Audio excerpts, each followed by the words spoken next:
ಶ್ರೀ ಗುರುಭ್ಯೋ ನಮಃ. ಹರಿ ಓಂ. ವಾಗೀಶಾಧ್ಯಾಸು ಮನಸಸ್ತರ್ವಾರ್ಥಾನಾಮುಪಕ್ರಮೆ ಯನ್ನತ್ವಾ ಕೃತಕತ್ಯಾಸ್ಯೋ ತನ್ನಮಾಮಿ ಗಜಾನನಂ. ಶ್ರೀ ಗುರುಭ್ಯೋ ನಮಃ. ಹರಿ ಓಂ. ನಾನು ಗುರುನಾಥ್ ಜೋಶಿ ಅಂತ ಹೇಳಿ ಮೂಲತಃ ಮುಧೋಳ ತಾಲೂಕಿನ ಮಾಚಕನೂರ ಗ್ರಾಮದವರು. ನಾವು ಈ ಮುಧೋಳದಲ್ಲಿ ವಾಸವಾಗಿ ಸುಮಾರು ಒಂದು 20 ವರ್ಷಗಳ ಕಾಲ ಈ ವೈದಿಕ ಮತ್ತು ಜ್ಯೋತಿಷವನ್ನು ಆಧಾರವಾಗಿ ಇಟ್ಟುಕೊಂಡು ಈ ಜ್ಯೋತಿಷ ಮತ್ತು ಪೌರೋಹಿತ್ಯವನ್ನು ಈ ಭಾಗದಲ್ಲೆಲ್ಲ ನಡೆಸಿಕೊಂಡು ಹೋಗ್ತಾ ಇದ್ದೇವೆ.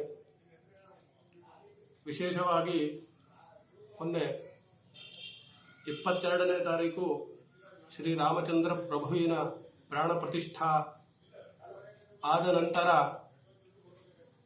ನಮಗೆ ಪೇಜಾವರ ಶ್ರೀಗಳ ಆಜ್ಞಾನುಸಾರ ಮತ್ತು ಅವರ ಆಶೀರ್ವಾದದಿಂದ 48 ದಿನಗಳ ಪರ್ಯಂತರವಾಗಿ ನಡೆಯುವಂತಹ ಮಂಡಲೋತ್ಸವ ಕಾರ್ಯಕ್ಕೆ ನಮ್ಮನ್ನು ಕೂಡ ಆಯ್ಕೆ ಮಾಡಿದ್ದು ನಮಗೆ ಅತೀವ ಸಂತೋಷವನ್ನು ತಂದಿದೆ. ಪ್ರಾಯಶಃ ಇದು ನಮ್ಮ ಪೂರ್ವಜರು ಮಾಡಿದಂತಹ ಪುಣ್ಯದ ಪ್ರಭಾವದಿಂದಲೇ ಈ ಸೇವೆ ನನಗೆ ಒದಗಿದೆ ಅಂತ ಹೇಳಲಿಕ್ಕೆ ತುಂಬ ಒಂದು ಸಂತೋಷವಾಗ್ತದೆ. ಆದ ಕಾರಣ ನಾವು ಅಯೋಧ್ಯ ಮಂಡಲೋತ್ಸವಕ್ಕೆ ನಮ್ಮನ್ನ ಆಹ್ವಾನ ಮಾಡಿದ್ದಾರೆ ಅಂತ ಹೇಳಿದಾಗೆ ಆ ವಿಷಯ ಗೊತ್ತಾಗಿ ನಮ್ಮ ಮನೆಯಲ್ಲಿ ನಮ್ಮ ತಾಯಿಯವರು, ನಮ್ಮ ಕುಟುಂಬದವರೆಲ್ಲರಿಗೂ ಕೂಡ ವಿಶೇಷವಾದಂತಹ ಹರ್ಷೋದ್ಗಾರವಾಯಿತು. ಹಾಗೂ ನಮ್ಮ ಮುಧೋಳ ಗ್ರಾಮದ ಎಲ್ಲ ರಾಮಭಕ್ತರು ಕೂಡ ಅಷ್ಟೊಂದು ಸಂತಸದಿಂದ ನಮಗೆ ಅತೀವ ಉತ್ಸಾಹದಿಂದ ನಮ್ಮನ್ನ ಪ್ರೀತಿಯಿಂದ ತಾವು ಅಯೋಧ್ಯಕ್ಕೆ ಹೋಗಿ ಬರಬೇಕು ಅಂತ ಹೇಳಿ ಅತಿ ಪ್ರೀತಿಯಿಂದ ನಮ್ಮನ್ನ ಸ್ವಾಗತವನ್ನು ಕೋರಿದ್ದರು.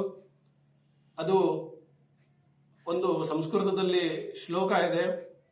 ಮಾತಾ ರಾಮೋ ಮತ್ಪಿತಾ ರಾಮಚಂದ್ರ ಸ್ವಾಮಿ ರಾಮೋ ಮತ್ಸಖಾ ರಾಮಚಂದ್ರ ಸರ್ವಸ್ವಂ ಮೇ ರಾಮಚಂದ್ರೋ ದಯಾಲು ನಾಣ್ಯಂ ಜಾನೆ ನೈವ ಜಾನೆ ನ ಜಾನೆ.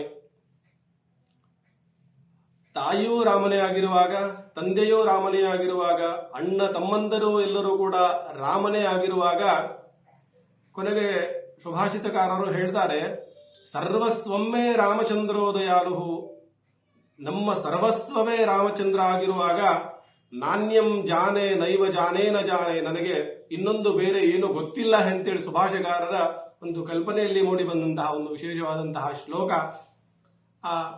ನಮಗೆ ನಾವು ಅಧ್ಯಯನ ಮಾಡಿದ್ದು ಮುರುಗೋಡ ಚಿದಂಬರ ವೇದ ಸಂಸ್ಕೃತ ಪಾಠಶಾಲೆಯಲ್ಲಿ ಶುಕ್ಲಯಜುರ್ವೇದವನ್ನು ಅಧ್ಯಯನ ಮಾಡಿ ಮುಧೋಳ ಗ್ರಾಮದಲ್ಲಿ ಸದ್ಗುರು ಚಿದಂಬರ ವೈದಿಕ ಜ್ಯೋತಿಷಾಲಯ ಅಂತ ಹೇಳಿ ಒಂದು ಜ್ಯೋತಿಷ್ಯ ಒಂದು ಕೇಂದ್ರವನ್ನ ಇಟ್ಟುಕೊಂಡು ಸಮಾಜಕ್ಕೆ ಶಾಸ್ತ್ರೀಯವಾಗಿ ಜ್ಯೋತಿಷವನ್ನ ತಲುಪಿಸುವಂತಹ ಕೆಲಸ ನಮ್ಮ ಜ್ಯೋತಿಷ ಗುರುಗಳಾದಂತಹ ಕೆ.ಸಿ. ನಾಗೇಶ್ ಭಟ್ ಉಮ್ಮಚಿ ಗುರುಗಳು ನಮಗೆ ಆ ಜ್ಯೋತಿಷ್ಯ ಪಾಠವನ್ನ ಮಾಡಿದ್ದಾರೆ.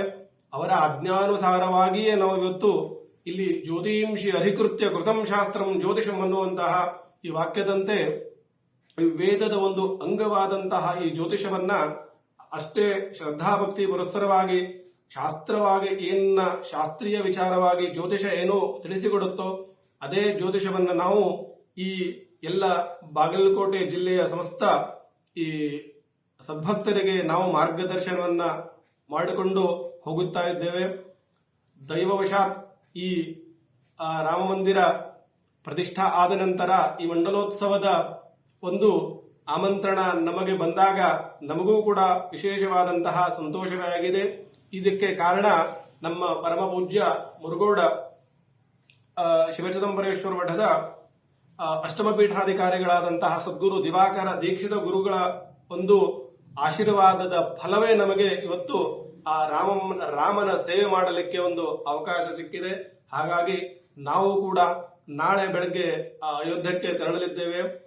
ವಿಶೇಷವಾಗಿ ನಮ್ಮ ಮುಧೋಳ ಗ್ರಾಮಕ್ಕೂ ಹಾಗೂ ಸಮಸ್ತ ನಾಡಿನ ಈ ರಾಮ ಭಕ್ತರೆಲ್ಲರಿಗೂ ಕೂಡ ಆ ರಾಮಚಂದ್ರ ಪ್ರಭುವು ನಿರಂತರವಾಗಿ ಅನುಗ್ರಹ ಮಾಡಲಿ. ಎಲ್ಲ ಜನರಿಗೆ ಸದ್ವಿದ್ಯಾ ಸದ್ಬುದ್ಧಿಯನ್ನು ಕರುಣಿಸಿ ಎಲ್ಲ ಜನರಿಗೆ ಸನ್ಮಾರ್ಗದತ್ತ ಕೊಂಡೊಯ್ಯುವಂತಹ ಪ್ರೇರಣೆ ರಾಮಚಂದ್ರರು ಮಾಡಲಿ ಎಂದು ನಾವು ಪ್ರಾರ್ಥನೆಯನ್ನ ಮಾಡಿಕೊಂಡು ಪುನಃ ನಾವು 15 ಮತ್ತು 16ನೆಯ ತಾರೀಕು ನಮ್ಮ ಸೇವೆ ಇದೆ. ಸೇವೆ ಮುಗಿಸಿಕೊಂಡು 17ನೆಯ ತಾರೀಕಿಗೆ ಪುನಃ ನಾವು ನಮ್ಮ ಮುಧೋಳಕ್ಕೆ ಮರಳಿದ್ದೇವೆ. ಹಾಗಾಗಿ ಆ ರಾಮಚಂದ್ರ ಪ್ರಭು ನಿರಂತರವಾಗಿ ಎಲ್ಲರಿಗೂ ಕೂಡ ಅನಂತ ಆಶೀರ್ವಾದಗಳನ್ನು ಮಾಡಿ ನಮ್ಮನ್ನು ನಿರಂತರವಾಗಿ ರಾಮರಾಜ್ಯದತ್ತ ಕೊಂಡೊಯ್ಯುವಂತಹ ಪ್ರೇರಣೆ ನಮ್ಮೆಲ್ಲರಿಗೂ ಮಾಡಲಿ ಎಂದು ಹೇಳಿ ಪ್ರಾರ್ಥನೆಯನ್ನು ಮಾಡಿಕೊಳ್ತಾನೆ. ಶ್ರೀಕೃಷ್ಣ ಅರ್ಪಣಮಸ್ತು.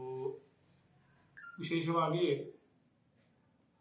ಮಹತ್ವಾತ್ ಭಾರವದ್ವಾಚ ಮಹಾಭಾರತ ಮುಚ್ಚತೆ ಅಂತ ಹೇಳಿ ಒಂದು ಸಂಸ್ಕೃತ ವಾಕ್ಯ. ಈ ಭರತಖಂಡದಲ್ಲಿ ಜನಿಸಿದಂತಹ ನಮಗೆಲ್ಲರಿಗೂ ಕೂಡ ಆ ಧರ್ಮೋ ವಿಶ್ವಸ್ಯ ಜಗತಃ ಪ್ರತಿಷ್ಠಾ ಎನ್ನುವಂತಹ ವಾಕ್ಯದಿಂದ ವಿಶೇಷವಾಗಿ ನಾವು ಇಲ್ಲಿ ಕರ್ನಾಟಕದಿಂದ, ಅದರಲ್ಲಿ ಬಾಗಲಕೋಟೆ ಜಿಲ್ಲೆಯಿಂದ ನಮ್ಮನ್ನ ಈ ರಾಮಮಂಡಲೋತ್ಸವಕ್ಕೆ ಆಮಂತ್ರಣ ಬಂದಿದೆ. ಅದೊಂದು ಕೂಡ ನಮ್ಮೆಲ್ಲರಿಗೂ ಕೂಡ ಹರ್ಷೋದ್ಗಾರವೇ ಸರಿ. ಹಾಗಾಗಿ ಅಯೋಧ್ಯೆಗೂ ಮತ್ತು ನಮ್ಮ ಕರ್ನಾಟಕಕ್ಕೂ ಅವಿನಾಭಾವ ಸಂಬಂಧ. ಇದನ್ನ ನಮ್ಮ ಪ್ರಧಾನಮಂತ್ರಿಗಳು ಕೂಡ ಅಷ್ಟೊಂದು ಹೆಮ್ಮೆಯಿಂದ ನಮಗೆ ಅದನ್ನು ಹಂಚಿಕೊಂಡಿದ್ದಾರೆ. ವಿಶೇಷವಾಗಿ ನಮ್ಮ ಆಂಜನೇಯ ಪ್ರಭುವು ಕೂಡ ಕರ್ನಾಟಕದವರೇ ಎಂದು ಹೇಳಿ ಅವರು ಕೂಡ ಒಂದು ವಿಶೇಷವಾದಂತಹ ಸಂತೋಷವನ್ನು ವ್ಯಕ್ತಪಡಿಸಿದ್ದಾರೆ. ಹಾಗಾಗಿ ನಾವೆಲ್ಲರೂ ಕೂಡ ಕರ್ನಾಟಕದಿಂದ ಸುಮಾರು ಜನ ನಾವು ಅದರಲ್ಲಿ ಮಂಡಲೋತ್ಸವಕ್ಕೆ ಪಾಲ್ಗೊಳ್ಳಲಿದ್ದೇವೆ. ಆದ ಕಾರಣ ಎಲ್ಲರೂ ಕೂಡ ರಾಮಕೃಪೆಗೆ ಪಾತ್ರರಾಗಬೇಕಾಗಿ ಸವಿನಯ ಪ್ರಾರ್ಥನೆ. ಅನುಕ್ಷಣದ ಸುದ್ದಿಗಳಿಗಾಗಿ ವಿಸ್ತಾರ ನ್ಯೂಸ್ ಯೂಟ್ಯೂಬ್ ಚಾನೆಲ್ ಸಬ್ಸ್ಕ್ರೈಬ್ ಮಾಡಿ. ಹೊಸ ಸುದ್ದಿಗಳ ನೋಟಿಫಿಕೇಶನ್ಗಾಗಿ ಬೆಲ್ ಐಕಾನ್ ಕ್ಲಿಕ್ ಮಾಡಿ. ಲೇಟೆಸ್ಟ್ ಅಪ್ಡೇಟ್ಸ್ಗಾಗಿ www.vistaranews.com ವೆಬ್ಸೈಟ್ಗೆ ವಿಸಿಟ್ ಮಾಡಿ. ಅಂಗೈಯಲ್ಲೇ ಜಗತ್ತಿನ ಸುದ್ದಿ ತಿಳಿಯಲು ವಿಸ್ತಾರ ನ್ಯೂಸ್ ಕನ್ನಡ ಆಪ್ ಡೌನ್ಲೋಡ್ ಮಾಡಿ.